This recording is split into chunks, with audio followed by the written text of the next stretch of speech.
विनाश काले विपरीत बुद्धि। जाने इस मुहावरे का अर्थ इस पिंडवों की इस कहानी में। पौराणिक कथा। पांडवों के वन जाने के बाद नगर में अनेक अपशकुन हुए। उसके बाद नारद जी वहां आए और उन्होंने कौरवों से कहा कि आज से ठीक 14 वर्ष बाद पांडवों के द्वारा कुरुवंश का नाश हो जाएगा। कुछ द्रोणाचार्य की बात सुनकर धृतराष्ट्र ने कहा, गुरुजी का कहना ठीक है, तुम पांडवों को लौटा लाओ। यदि वे लौटकर न आवे तो उनका शस्त्र, सेवक और रथ साथ में दे दो ताकि पांडव वन में सुखी रहे। ये कहकर वे एकांत में चले गए।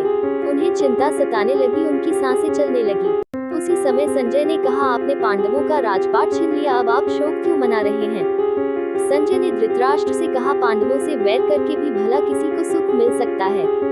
अब ये निश्चित है कि कुल का नाश होगा ही, निरीह प्रजा भी न बचेगी। सभी ने आपके पुत्रों को बहुत रोका पर नहीं रोक पाए।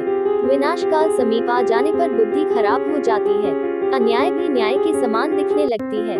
वह बात दिल में बैठ जाती है कि मनुष्य अनर्थ को स्वार्थ और स्वार्थ को अनर्थ देखने लगता है तथा मर मिटता है। काल डंडा मारकर किसी का सिर नहीं तोड़ता, उसका बल इतना ही है कि वह बुद्धि को विपरीत करके भले को बुरा व बुरे को भला दिखलाने लगता है। धृतराष्ट्र ने कहा, मैं भी तो यही कहता हूँ। द्रौपदी की दृष्टि से सारी पृथ्वी भस्म हो सकती है, हमारे पुत्रों में तो रख ही क्या है।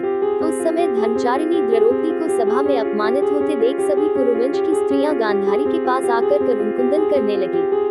ब्राह्मण हमारे विरोधी हो गए, वे शाम को हवन नहीं करते हैं।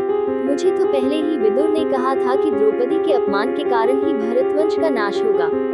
बहुत समझा बुझाकर विदुर ने हमारे कल्याण के लिए अंत में यह सम्मति दी कि आप सबके भले के लिए पांडवों से संधि कर लीजिए। संजय, विदुर की बात धर्मसम्मत तो थी, लेकिन मैंने पुत्र के मोह में पड़कर उसकी प्रसन्नता के लिए उनकी इस बात की उपेक्षा कर दी।